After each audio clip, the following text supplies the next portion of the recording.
They see my disability, I see my ability. They call me disabled, I call myself differently abled. There are some incidents that happen in your life.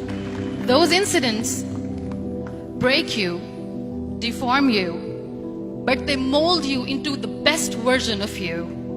And the same thing happened to me. I was 18 years old when I got married.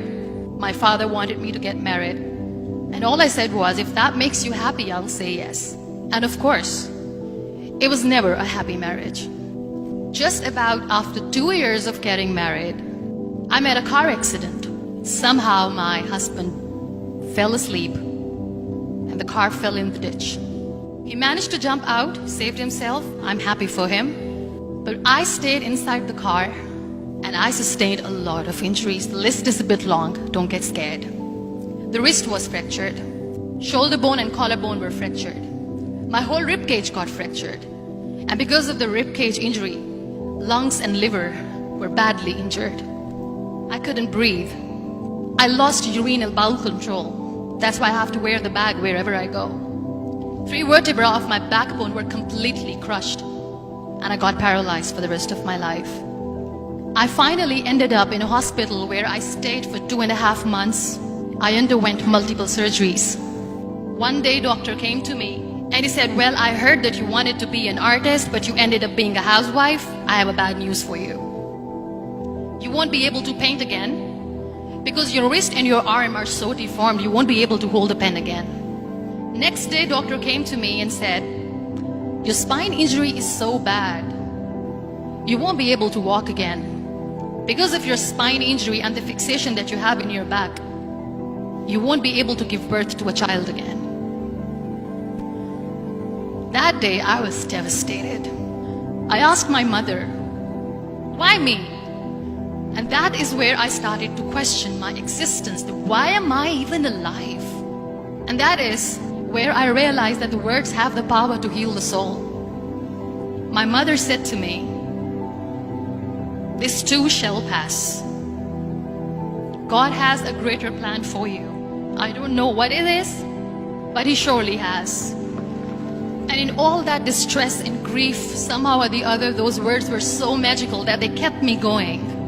One day I asked my brothers, I know I have a deformed hand, but I'm tired of looking at these white walls in the hospital and wearing these white scrubs. I'm getting tired of this. I want to add more colors to my life. I want to do something. Bring me some colors. Bring me some small canvas. I want to paint. So the very first painting I made was on my deathbed, where I painted for the very first time. It was not just an art piece or just my passion. It was my therapy. And then I was discharged and I went back home. And I went back home and I realized that I have developed a lot of pressure ulcers on my back and on my hip bone. I was unable to sit. There were a lot of infections in my body, a lot of allergies. So doctors wanted me to lie down on the bed straight for not 6 months, for not 1 year, for 2 years. I was bedridden, confined in that one room, looking outside the window, listening to the birds chirping, and thinking maybe there will be a time when we'll be going out with the family and enjoying the nature. That was the time where I realized how lucky people are.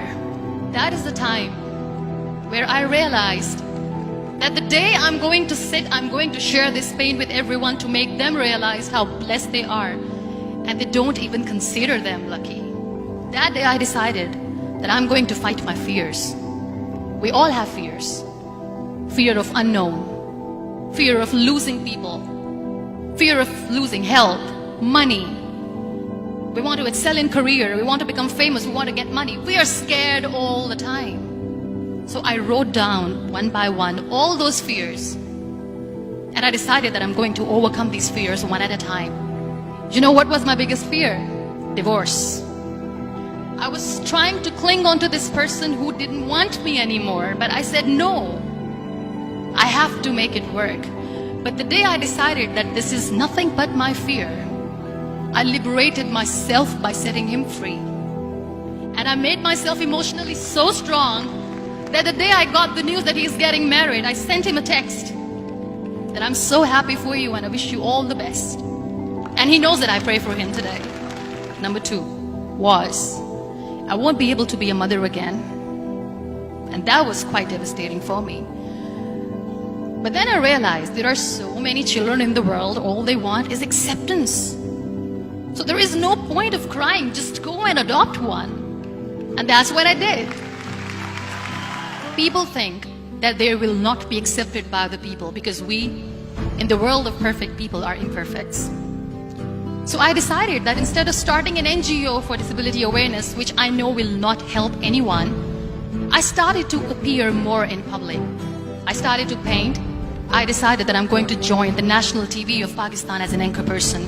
And I've been doing a lot of shows for the last 3 years.